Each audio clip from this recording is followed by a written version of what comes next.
Tao po? Tita, tito, tita, tito. Tao po? Oh, ano ba yun? Tita, si Alfred po. Ano? May nakabanggaan po sa kabilang purok. Ah, saan?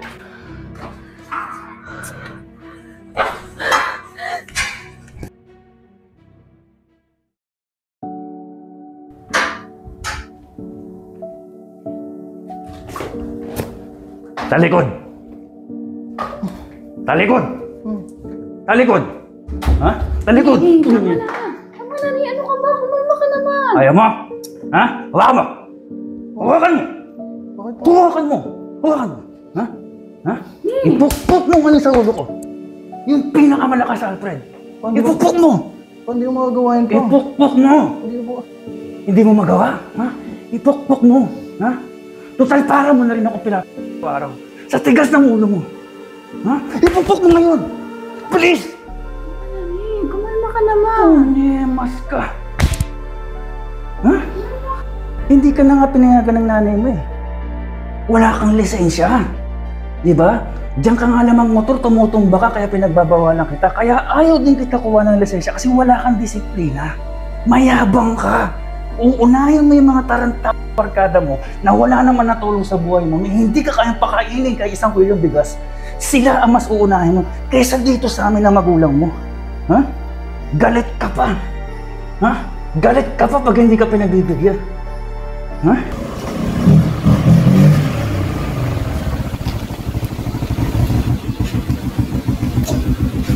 Sumuntok ka.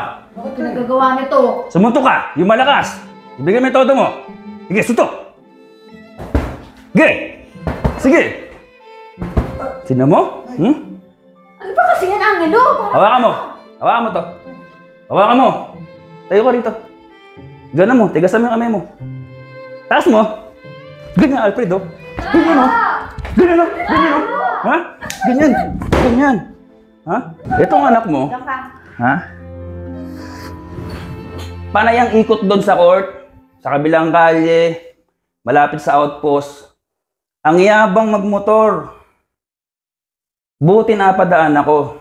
Pinagpaplanuhan na siya, banatan ng grupo doon. Kasi ito, ha?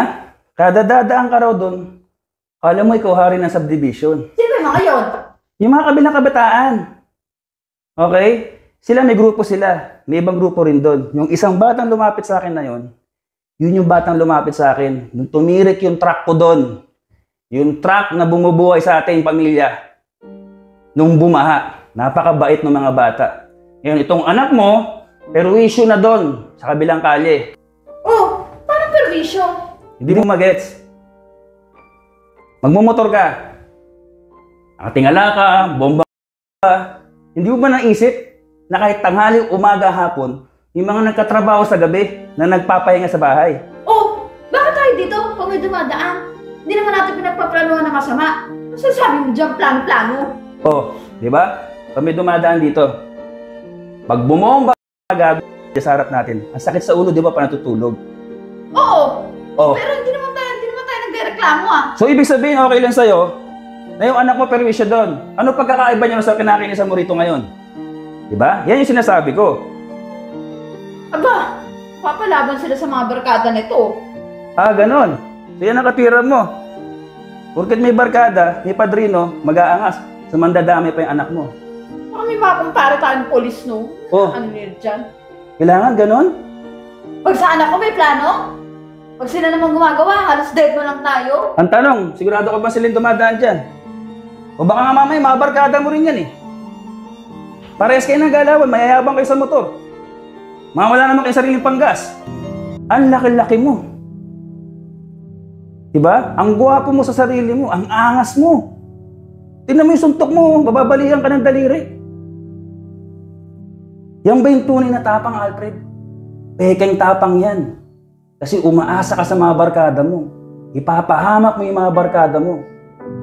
Sa sarili mong kamalian. Ipapahamak mo ako na tatay mo sa mga pinagagawa mo.